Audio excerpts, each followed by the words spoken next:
All right, hello, and we are back with another author interview for Space Wizard Science Fantasy Year 4, Part 2. I'm William C. Tracy, and I will let my author introduce themselves. Hey, I'm AZ Rozkillis, author of Space Station X and the upcoming Fractal Terminus. This one right here. So, yeah, so this is another in our series that we're having this campaign. We have a whole bunch of series books, 7 books, 5 of them are in series. So this is a great time to pick up those. So tell us a little bit about Fractal Terminus. I guess try not to spoil too much of the first one because there's a bit of that in there. But yeah, tell us what you can. Yeah, so uh, I, I I don't know if I ever really planned on writing a sequel to the first one, but it left a lot of openings, and I think the hardest thing would have been deciding what opening to take if I was going to Hmm. write a sequel. So I decided I'll just take them all. Take all of them. Uh, And that's kind of the main premise of it that I think I've been saying in an infinite universe, there's infinite possibilities, and I'm going to make my characters experience all of them. Yeah. So yeah, this is a really fun book. I've already read through it, given it back to you, and you're working on edits now. So yeah, the name really says it all. It's sort of a an interesting take on it. I guess tell us a little bit about that, or where you came up with the name.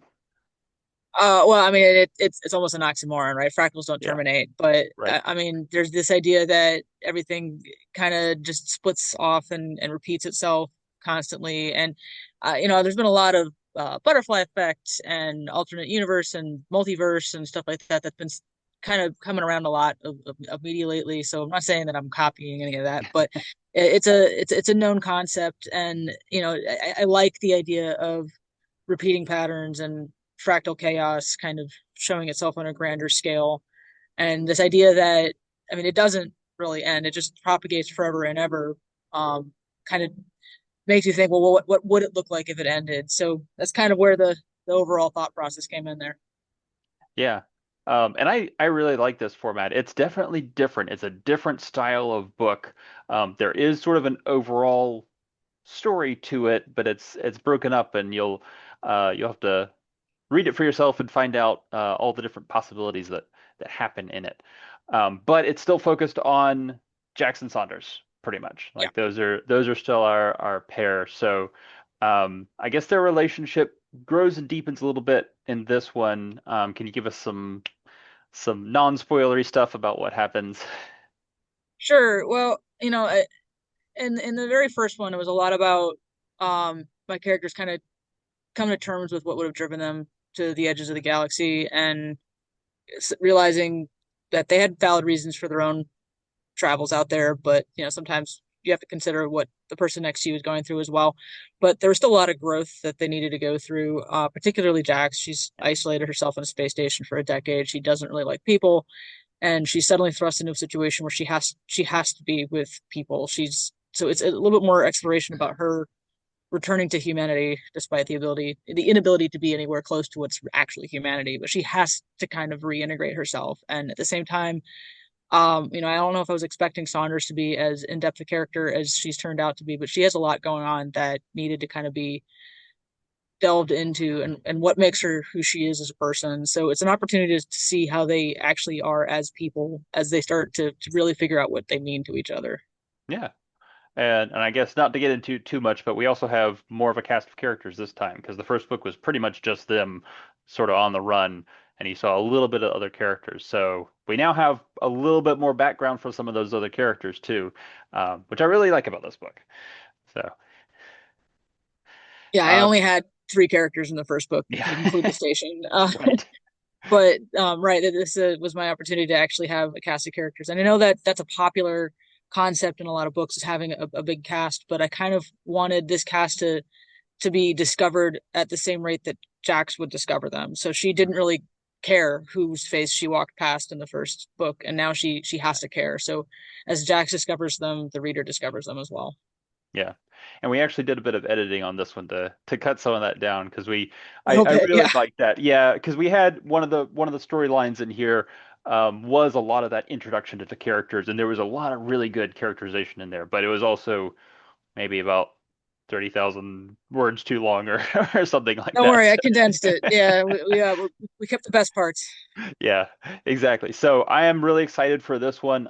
We'll look forward to this one, especially because you are an engineer too, and you put Right. a lot of that into the book.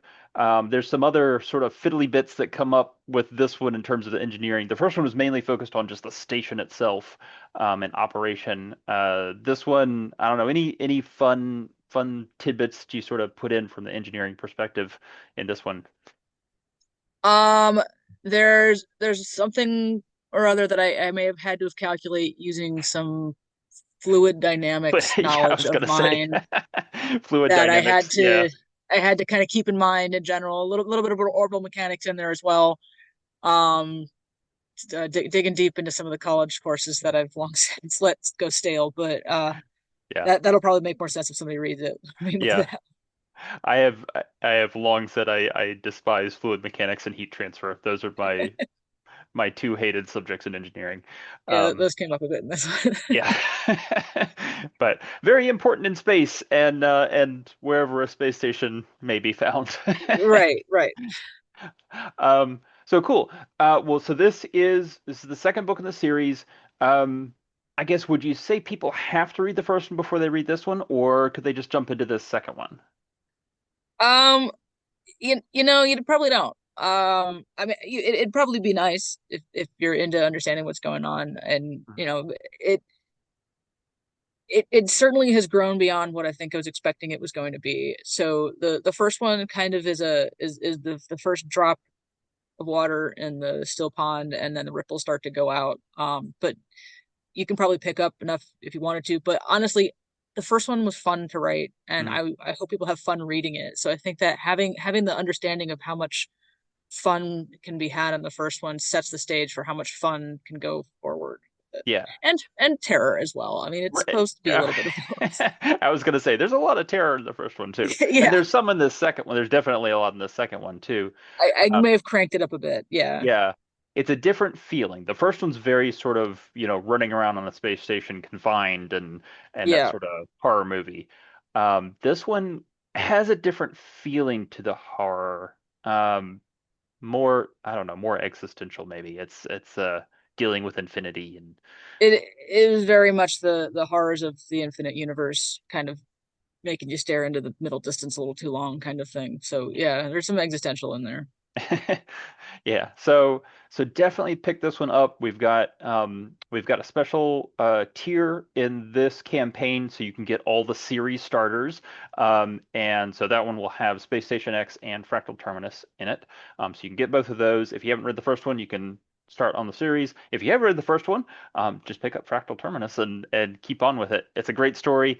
We're gonna do some fun stuff. We haven't gotten there yet, but we're gonna have some interesting things going on with the table of contents and how this is structured, just because it is a um, interesting narration. Yeah. Yeah, I'm eager to get that out there and get readers to see it and see what's going on. Um, so I guess the only other question is plans for the future. This is book two, so um, what sort of plans do you have for more series? Or for more in this series or more More, other series. yeah, well, more in this series, and if you have anything else too.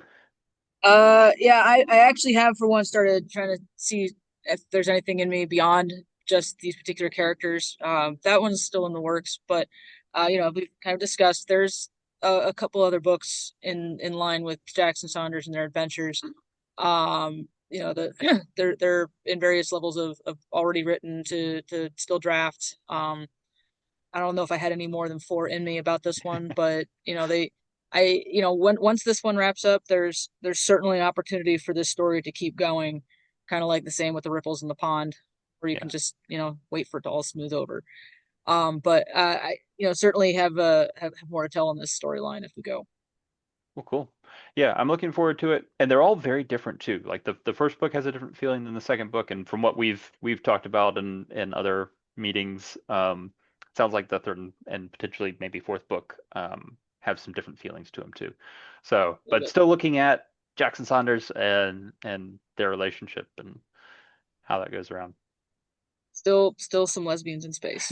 Simple lesbians in space. That's what we're all about. Yeah. We had a whole book about that. Yeah. I have several books.